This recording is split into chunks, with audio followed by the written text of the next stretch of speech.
നമസ്കാരം. പ്രവാസി മലയാളിയിലേക്ക് സ്വാഗതം. 2 വർഷത്തെ കാത്തിരിപ്പ് അവസാനിക്കുന്നു. അങ്ങനെ പ്രവാസികൾക്ക് ആശ്വാസമായി ഇന്ത്യയിൽ നിന്നും എയർ ബബിൾ കരാറിന്റെ ഭാഗമായ സൗദി എയർലൈൻസായ സൗദിയയും സർവീസിനൊരുങ്ങുന്നതായി റിപ്പോർട്ട്. കൊച്ചിയിൽ നിന്നുമാണ് സർവീസ് തുടങ്ങുന്നത്. ജനുവരി 8 മുതലാണ് സർവീസ് ആരംഭിക്കുക. ജിദ്ദ, റിയാദ് സെക്ടറുകളിൽ നിന്നും കൊച്ചിയിലേക്കും അവിടെ നിന്നും തിരിച്ചുമായിരിക്കും സർവീസ് നടത്തുക. ജിദ്ദയിൽ നിന്ന് കൊച്ചിയിലേക്ക് ടിക്കറ്റ് നിരക്ക് 994 റിയാൽ വരും. 23 കിലോയുടെ 2 പീസ് ലഗേജുകളാണെങ്കിൽ ആണ് ഇത്രയും തുക വരുന്നത്. 23 കിലോയുടെ 1 പീസ് ലഗേജ് മാത്രമാണെങ്കിൽ നിരക്കിൽ കുറവ് വരും.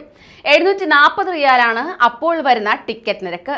യാത്ര റിയാദ് കൊച്ചി സെക്ടറിലാണെങ്കിൽ 1099 റിയാൽ വരും. 2 പീസ് ലഗേജുകളാണെങ്കിലാണ് ഇത്രയും തുക വരുന്നത്. എന്നാൽ 1 പീസ് ലഗേജ് ആണെങ്കിൽ 999 റിയാൽ മാത്രമാണ് നിരക്ക് വരിക.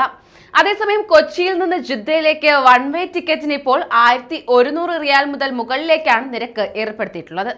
എന്നാൽ ഇന്ത്യ സൗദി സെക്ടറിൽ നേരിട്ടുള്ള വിമാന സർവീസുകൾ ജനുവരി 11 മുതൽ ആരംഭിക്കുന്നതായിരിക്കും.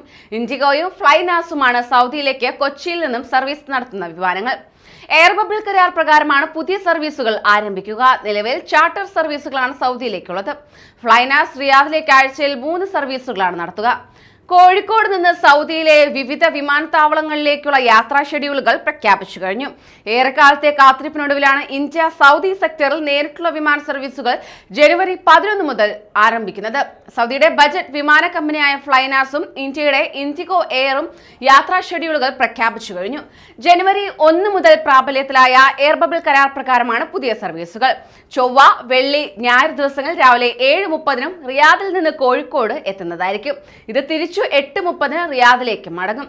Jeddah, Dammam, Medina, Jizan, Abha, Al Hasa തുടങ്ങിയ പ്രധാന നഗരങ്ങളിലേക്കെല്ലാം ഈ സർവീസിന് കണക്ഷൻ വിമാനങ്ങൾ ഉണ്ടായിരിക്കുമെന്ന് ഫ്ലൈനാസ് അധികൃതർ അറിയിച്ചു കഴിഞ്ഞു.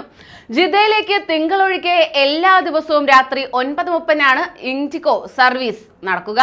ഇത്തരത്തിൽ ഷെഡ്യൂളുകൾ പ്രഖ്യാപിച്ചുകൊണ്ട് വിമാന കമ്പനികൾ എത്തിയിരിക്കുകയാണ്. ഇതിനോടകം തന്നെ ബുക്കിംഗും ആരംഭിച്ചു കഴിഞ്ഞിട്ടുണ്ട്.